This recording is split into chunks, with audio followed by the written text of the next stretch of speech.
What is up, you guys? Something very exciting is happening. It was in the title, so you already know, but here we go. Here comes Brandon, who has just been at the post office picking up something very special. Ooh! What you got there? STARLINK Unboxing. Hello. What are you doing, Bear? What are you doing?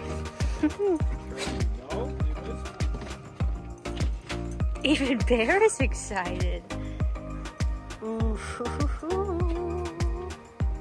Yes, sir. This has been a very long time coming.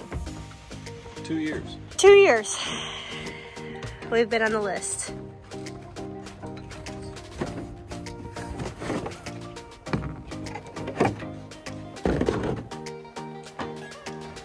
Unboxing.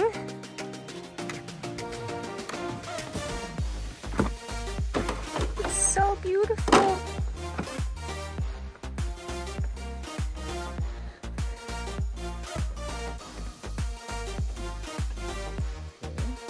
Okay. Is that where it's gonna stay, or are we gonna put it on the roof? We're gonna put it on the roof, but I've got to build something to do it. Now, we're gonna put it right there. And it self-adjusts, right? Yeah, all you do is just plug this So it'll in. point itself wherever the satellite is. We wrapped this cord up at the factory. Elon. Elon. Why, Elon? Look how dummy proof they made this for people like me. Step 1, step 2, step 3. Easy enough. So up to this point, what we did for internet, because we don't really have accessible internet out here, is you guys have probably seen in some of our videos this bowl sitting here, and Brandon sometimes is sitting with his phone in the bowl. Some people have been like, what in the world is he doing? For whatever reason, we figured out that if you set the phone there in the bowl, you can get like 1 or 2 bars of service, and it's enough to shoot a hotspot to the laptop. So that's what we've been doing. At one point we tried this little like router thing that was supposed to basically catch the signal from the marina and like boost it over here, but I wouldn't really say that it ever like particularly worked. It's better than nothing, but it's definitely been a struggle bus. We are way out here in the boonies, so this is really the only option, and we're just like so psyched that it came. That all being said, neither the hotspot nor the booster were sufficient for things like uploading these YouTube videos. So usually I'll go to the marina and use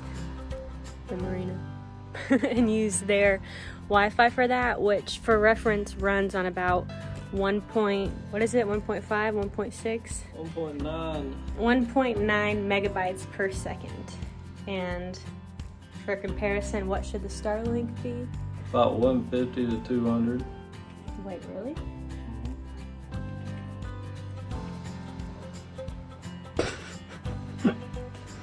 So that is going to be our first test. Actually, I'm working on a YouTube video that you guys will have already seen by the time you see this one. And usually at the marina on the 1.9 megabytes per second Wi-Fi, it takes like 2.5 hours to upload a video. So we're going to see how long it takes on the Starlink once we get it hooked up.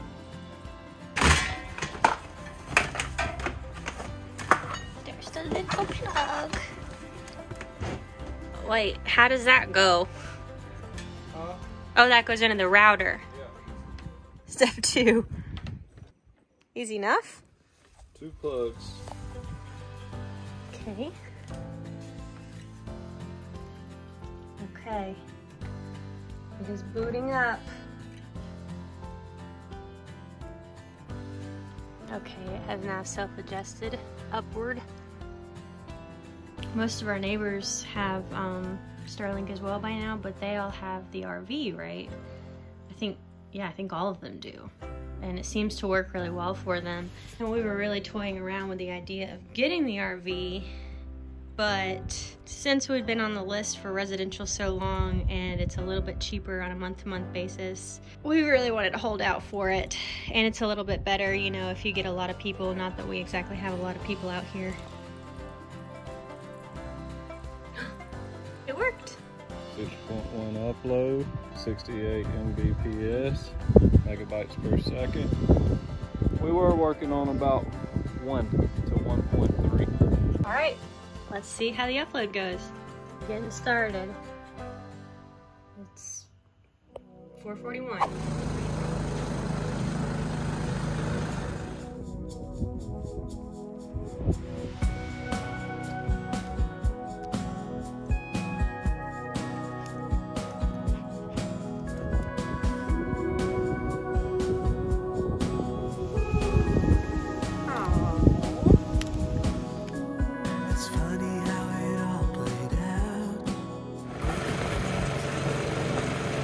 Okay. What do you think? You think the video's done? I don't know. Tie around the front. And then tomorrow I'll just hook it up. On the roof? Yeah. Yeah. Okay. So, we got 4 minutes left, and it is currently 5:34. So approximately an hour on the dot it'll end up being, which is half the time it takes at the marina. Yep. Definitely an improvement. The video is normally 10 minutes long. That's a good point. This video is like 5 minutes longer than most of them. It's a third longer. Yeah, that's true. So in reality, it might take like 40 minutes instead of 2 hours.